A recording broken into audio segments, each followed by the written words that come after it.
Assalamualaikum guys, hari ini kita mendatangkan alat berat berupa doser atau beko milik CV Langit Biru yang beralamatkan di Desa Jalan, Kecamatan Balong, Ponorogo, di mana owner CV Langit Biru ini teman saya sebagai sesama mantan TKI dan sekarang sudah sukses menjalankan bisnis sewa alat berat khususnya beko. CV Langit Biru ini dikelola oleh dua bersaudara, kakak beradik yang keduanya sama-sama mantan TKI Korea. Objek pengerjaan hari ini adalah ngerubuh nih sak ngerata nih bekas rumah joglo. Jelase omahe mbahku sing sepurane mbah anak putu rong iso ngenggoni, dadi mergo suwung terus musim udan koyo ngene wedi lek roboh, ya ini jalan keluar kami. Ini penampakan rumah sebelum dirobohkan.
Mas kok iso sampean iso bisnis alat dari pripun?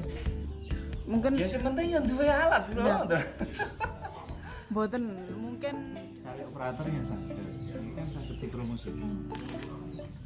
Kali promosi gampang mau lewat medsos lewat YouTube lewat belajarnya enten Malaysia nggih. saya ke Malaysia Berapa lama? 3 tahun. Oh, 3 tahun berarti. Terus nglumpukne modal ning Korea. Hangguk.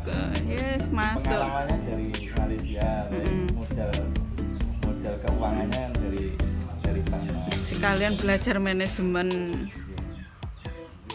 Lek masih kae sing lebih wis jam terbangnya luwih akeh kae. Ya, terjunnya lebih dulu itu aja. Daerah adem. Perpon. Tapi sajangnya apik, Mas. Pabrik kula ini bagus, Mbak. Manut rambulan. Nah, pabrik cilik iki sini. Ya. Ora, mesti kan enek sing neng daerah adem kuwi gek terus ngempakne nan luar aleh enek lho.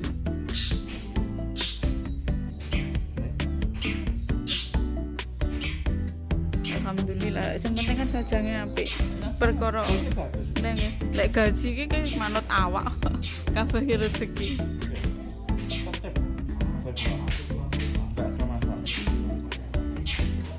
Ya kan juga. Oh, juga man. Lek mbak istrine. Ya kan man malan. Lah kuwi. Sing ketara. Pabrike pundi? Wonju kan dhuwur apa ngesor? Wonju niku kan Wondo. Oh, yang dhuwur ya. Ya termasuk lho. Daerah Kediri. Nikah jenengan ning Indonesia apa ning kono? Apa nih? Nikah. Nikah teng di Indonesia. Oh, cuti kae apa? Iya. Oh, cuti kan nikah nekno. Di 2015.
sing isik neng dehan minggu iki dari owner CV Langit Biru Mas Anto. Nah, matur. Langsung Nggih, ya buat teman-teman yang masih di perantauan di Korea, ya saya cuma berpesan, saya juga lulusan sana, pernah merantau di Korea juga dulu. Jadi ketika kita sudah tidak merantau lagi, harus pandai-pandai mengatur keuangan. Jangan bermewah-mewah dulu dengan hasil dari perantauan. Kalau di rumah belum punya pekerjaan atau punya usaha, ya sebaiknya model dari hasil kita merantau kita bisa di Korea selama di sana ditabung untuk digunakan membuka usaha di Indonesia atau di kampungnya masing-masing di Indonesia. ngoten nggih. Matur suwun. Nggih. Sama-sama. Nggih, lancar, sukses usahane nggih, Mas. Amin. Amin, amin. Berkah-berkah. Teman-teman yang masih di sana yang kenal sama saya, yang tidak kenal sama saya doakan sehat selalu. Amin. Panjang umur. Amin. Semoga hasil cerita yang kita selama di Korea mendapat keberkahan. Amin. Semoga teman-teman semua nanti kalau sudah pulang ke Indonesia tidak merantau lagi, bisa menciptakan peluang pekerjaan khususnya untuk kita sendiri. Amin. Bener. Juga untuk orang-orang yang atau teman-teman yang atau orang di sekitar kita yang membutuhkan pekerjaan juga. Jadi kita bisa berbagi kebahagiaan dengan Bener. dengan pekerjaan. Nggih, nggih, nggih. Oke. Nggih, terima kasih Mas nggih. Nggih. Terima kasih, matur suwun. Guys, wis sampai api roto ketoro Padang. Dan oke, sekian video kali ini ya. Semoga bermanfaat dan bisa menjadi motivasi buat teman-teman sesama TKI. Jolali di like, subscribe, perlu di share biar channel ini berkembang. Wassalamualaikum warahmatullahi wabarakatuh.